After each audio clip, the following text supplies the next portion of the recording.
Assalamualaikum warahmatullahi wabarakatuh. Salah, bukan ini cuy. Ini mah tugas 3. Nah ini. Sekarang kita akan membahas tugas harian 2 minggu keempat ya. Nah, karena nomor 1 ini sangat pendek, kita akan menggabungkan saja antara nomor 1 dan nomor 2. Oke, sekarang kita nomor 1 dulu. Nomor 1, bagaimana proses algoritma KNN. Yaitu pertama prosesnya itu dia menghitung jarak dulu ya. Hitung jarak antar data point itu sebenarnya bisa dengan berbagai function penghitungan jarak ya. Salah satunya adalah equidistance distance ataupun bisa dengan Minkowski dan sebagainya. Jadi sebenarnya nggak cuma satu cara untuk menghitung jarak antara dua data point di KNN ini ya. Kemudian setelah dia menghitung jarak, dia akan mengambil K terdekat kan, seperti yang telah kalian lihat di video. Kemudian setelah mengambil K terdekat, dia akan melakukan voting dan mengambil kelas paling banyak sebagai apa ya, sebagai cerminan dirinya gitu. Kalau misalkan banyaknya 5, maka dia akan menjadi 5. Kalau banyaknya A, maka dia akan menjadi A. Kalau misalkan banyaknya B, akan menjadi B. Jadi semacam voting gitu ya. Sekarang jelaskan minimal 2 kekurangan dari algoritma KNN. Pertama itu dia sensitif terhadap data pencilan gitu ya. Kemudian dia itu kalau misalkan genap jumlah K-nya, kemudian kelas labelnya sama, kemudian kelas label tetangganya sama, maka dia bakalan mengambil kelas secara random gitu. Kecuali kita memberikan wedge yang berbeda terhadap setiap tetangga kita, dimana wedge-nya itu bisa menggunakan distance gitu. Jadi tetangga yang terdekat dia lebih kuat votingnya gitu. Nah, lanjut nomor 2, buatlah model KNN.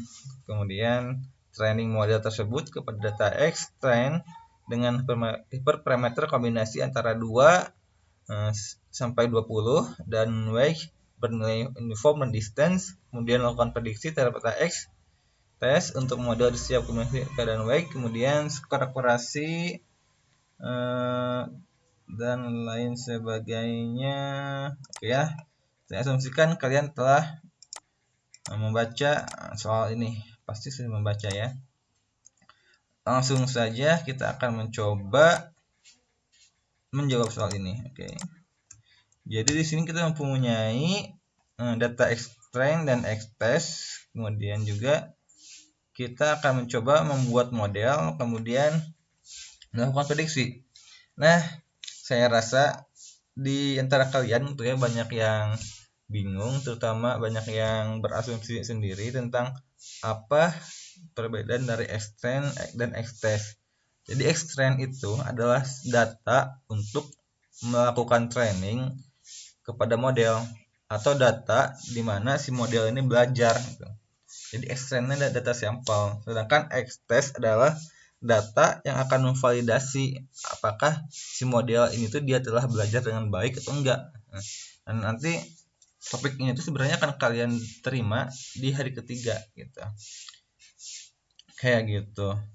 Jadi goal dari suatu model machine learning adalah dia untuk belajar dari sampel, kemudian dia mampu memprediksi dengan baik suatu data yang belum pernah dia lihat. Nah, sampel ini adalah X-train dan data barunya itu adalah X-test gitu. Jadi itu adalah goal dari machine learning. Kayak gitu. Oke, kita lanjut ya. Kita akan menggunakan KNN from sklearn.neighbors import nearest classification. Salah ya, bentar ya. nearest neighbor escalon. Saya lupa. Ini dia. Saya lupa. Namanya si modulnya di mana? Ini dia. Kita kopikan saja. Oke. Import. Nah, sekarang kita akan menggunakan ini ya. Oke. Kita akan menggunakan suatu function di dalam Python yang namanya itu dari modul itertools, library itertools, import product. Produk itu buat apa? Produk adalah membuat kombinasi antara dua array.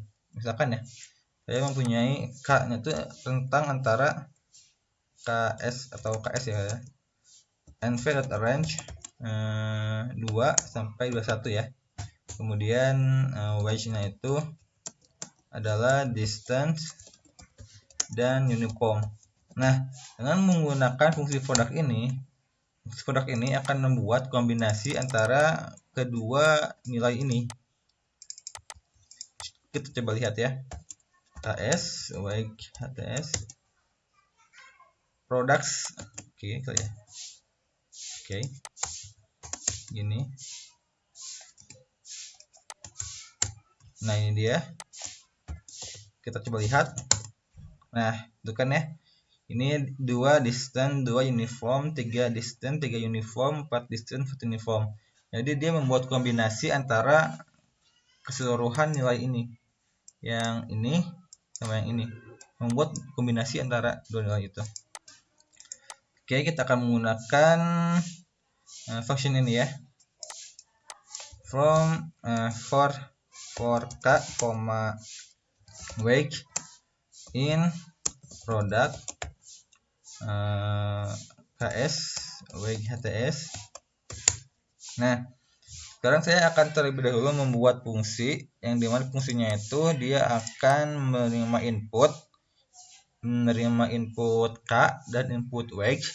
Kemudian di dalam fungsi tersebut ada satu model KNN yang dia dimana k-nya itu berdasarkan inputan fungsi tersebut, kemudian model itu melakukan fitting dan memprediksi hasilnya. Kita langsung saja def misalkan apa ya, knn predict dua inputan k sama wedge, kemudian membuat model dimana fungsi ini menerima dua inputan k dan wedge, dan k wedge ini dimasukkan ke dalam model ini. N neighbors sama dengan k, wedge hts. Bentar. Ini wedge hts betul ya.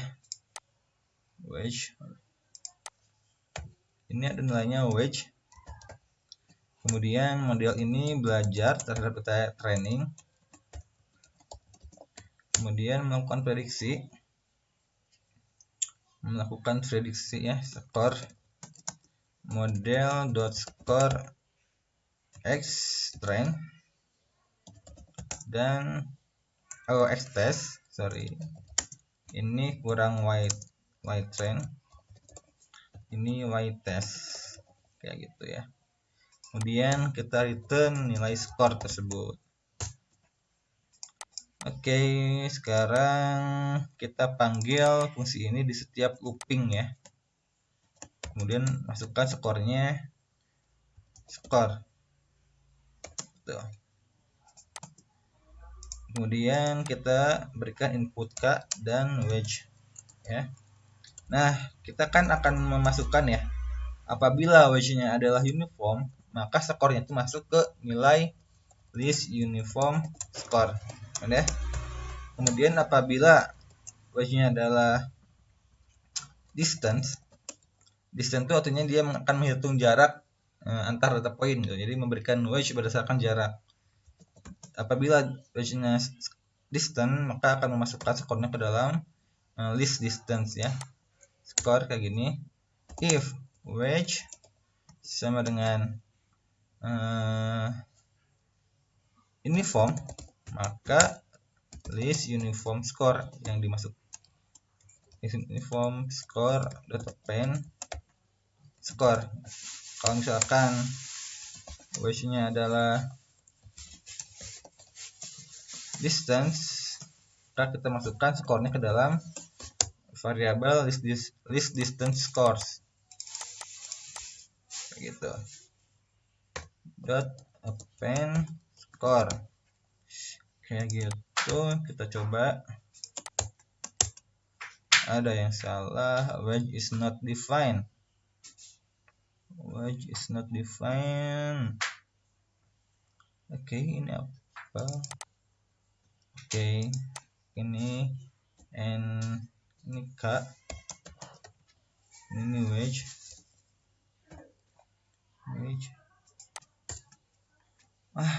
Apa ini? Oke. Oh iya, ini nih kayaknya. Sini. Oke. Apa open? Oke, sudah. Sekarang kita tinggal melakukan plot terhadap data ini ya.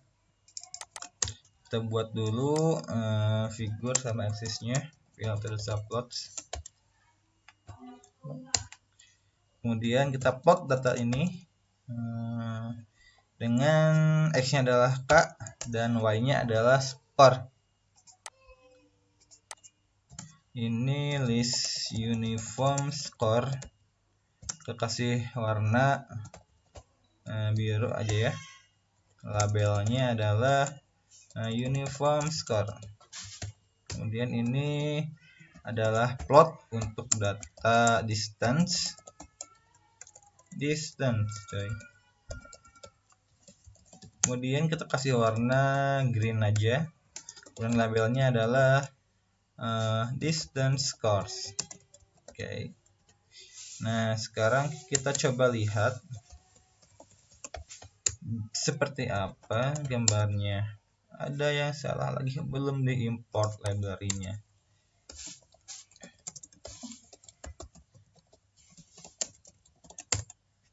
Apa lagi? Salah tipe. Apa lagi? Color. Oh, ininya. Oke. Apa lagi? 1/19. Oke. Coba lihat. 20. Kayaknya 20. Oh iya, ini KS harusnya besar ke 20. Nah, itu dia. Kita berikan fix size 18,8. Nah, ini dia. Kita coba berikan marker X ya, biar kelihatan data poin kita. Nah, ini dia. Kelihatan ya. Jadi ini adalah skor untuk uniform, ini skor untuk distance. Kalau kita lihat, ini yang hijau distance, yang skor. Nah, kalau kita lihat ya, skor untuk distance itu lebih bagus dibandingkan skor untuk uniform ya, secara rata. Nah, ini tuh mirip dengan semacam hyperparameter tuning ya, yang akan kalian pelajari di hari keempat ya. Jadi saya di sini memberikan intro gitu ya. Akan kalian udah punya pengalaman nih, udah punya sedikit gambaran tentang membandingkan nilai-nilai hyperparameter kayak gitu. Itu nomor 2. Terima kasih. Wassalamualaikum warahmatullahi wabarakatuh.